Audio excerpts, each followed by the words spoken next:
안녕하세요, 김태환 원장입니다. 오늘은 비염 수술에 대해서 얘기해 보려고 해요. 요즘 코 성형할 때 코 안의 기능적인 부분을 훼손하고 싶지 않다거나 기능적인 부분으로 힘들어 했는데 코 성형을 하면서 같이 교정을 원하시는 분들이 많다 보니까 이런 비염 수술에 대한 관심도가 많아졌어요. 비염은 말 그대로 치자면 코의 염증이거든요. 코의 염증은 약으로 치료해야지 수술적으로 할 필요는 없어요. 그런데 비염이라고 하면 되게 세 가지 증상이 있어요. 코막힘, 콧물 재채기. 그럴 때 코 막힘에 대한 부분이 심할 때는 수술적으로 정리할 수 있는 경우가 있기 때문에 이거를 그냥 간단하게 비염 수술이라고 얘기하는 거고, 실제로는 이 비염 수술은 몇 가지 특징적인 수술을 포함하게 돼요. 그 전에 이 코 안에 구조적인 부분을 먼저 얘기해야지 그 수술이 뭔지 쉽게 이해할 수 있어요. 우리 콧구멍이 양쪽에 두 개가 있죠. 그러면 이렇게 가운데 코를 반으로 가르는 막이 안쪽에 형성이 돼 있어요. 이거를 우리가 비중격이라고 하는 거예요. 코의 지지구조의 역할을 해주고 코 안을 반으로 나누는 역할을 하죠. 그리고 코 안에 보게 되면 이렇게 살이 크게 하나가 있는 게 보여요. 물론 자세히 보게 되면 중간에도 있고 저 위도 있어요. 그래서 이거를 비갑계라고 하는 거고, 위 있으면 상비갑계, 중비갑계, 하비갑계 이렇게 명칭해요. 그래서 이건 하비갑계. 하비갑계는 코 안에서 사이즈가 가장 큰 비갑계고 표면적이 넓기 때문에 임상적으로 중요해요. 비염 수술을 할 때 우리가 이런 구조의 어떤 형태학적인 변형이 나타났었을 때 수술적으로 해주는데, 비중격이 항상 반듯하진 않아요. 하지만 심하게 휘는 경우, 이렇게 심하게 휘는 경우 휜 쪽 방향으로 공간이 좁아지겠죠. 그렇게 되면서 코막힘이 유발될 수 있어요. 이런 거를 비중격이 휘었다, 그래서 비중격 만곡증이라고 얘기해요. 그리고 이 비갑계는 어떤 특정한 질병, 알레르기성일 수도 있고 비알레르기성일 수도 있어요. 그런 거에 의해서 사이즈가 이렇게 커질 수가 있어요. 그렇게 되면 얘가 비갑계가 커졌다, 그래서 비갑계 비대증이라고 하고, 이런 비갑계 비대증이 코막힘을 또 유발할 수 있죠.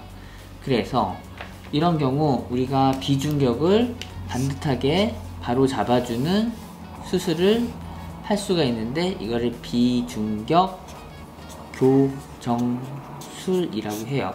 물론 책받침처럼 반듯하게 만들어지지 못할 수도 있어요. 하지만 어느 정도의 공간을 확보해서 숨쉬기 편안하게 해주는 거죠. 또한 비갑계가 커져 있는 경우에는 비갑계의 사이즈를 이렇게 줄여주는 비갑계 축소술을 할 수 있어요. 이런 수술을 통해서 코막힘에 대한 해결을 할 수 있고, 이런 부분을 우리가 비염 수술이라고 쉽게 얘기하는 거죠. 그런데 요즘에 코막힘 수술에 대한 얘기를 할 때 이 비밸브에 대한 얘기를 듣게 돼요. 비밸브가 뭐냐면, 우리가 겉코가 이렇게 지붕이 된다고 하고 비중격이 코의 기둥이 된다고 했었을 때, 요 상단 위쪽 부분의 요 간격, 이 지붕의 측벽과 비중격 사이의 간격을 우리가 비밸브라고 해요. 이 비밸브가 왜 중요하냐, 우리가 숨을 쉴 때 공기가 숨을 들이쉴 때는 위쪽으로 가게 되고 숨을 내쉴 때는 아래쪽으로 내려가게 돼 있어요. 그런데 이 비밸브가 비중격의 상단이 이렇게 휜다거나 아니면 측벽이 무너진다거나 했었을 때 이 비밸브가 좁아지는 현상이 나타날 수 있어요. 이거를 이렇게 좁아지는 현상을 우리가 비밸브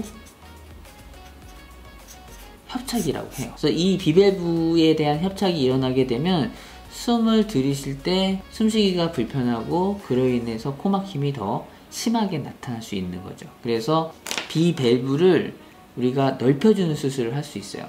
이 비중격의 상단 부분이 좁아져서 생기는 경우 이 상단 부분을 분리해서 교정을 해주거나, 이 측벽을 좀 더 들어 올려준다거나, 아니면 이 수술과 함께 가운데다가 연고를 띄워주는 방식, 이거를 쐐기 이식이라고 하는데, 이런 방식을 통해서 공간을 좀 더 넓혀주는 수술을 할 수 있어요. 그런 거를 비밸브 수술이라고 하는데, 뭐 비밸브 확장술, 비밸브 재건술 등으로도 표현할 수 있어요. 이런 수술을 통해서 좀 더 코 막힘에 대한 개선을 할 수 있죠. 그래서 비염 수술이라고 하면 일반적으로 비중격 망곡증에 대한 교정술, 합의갑계 비대증에 대한 축소술을 얘기하고, 이 비밸브 협착에 대한 수술도 요즘은 같이 진행하는 경우가 꽤 많아요.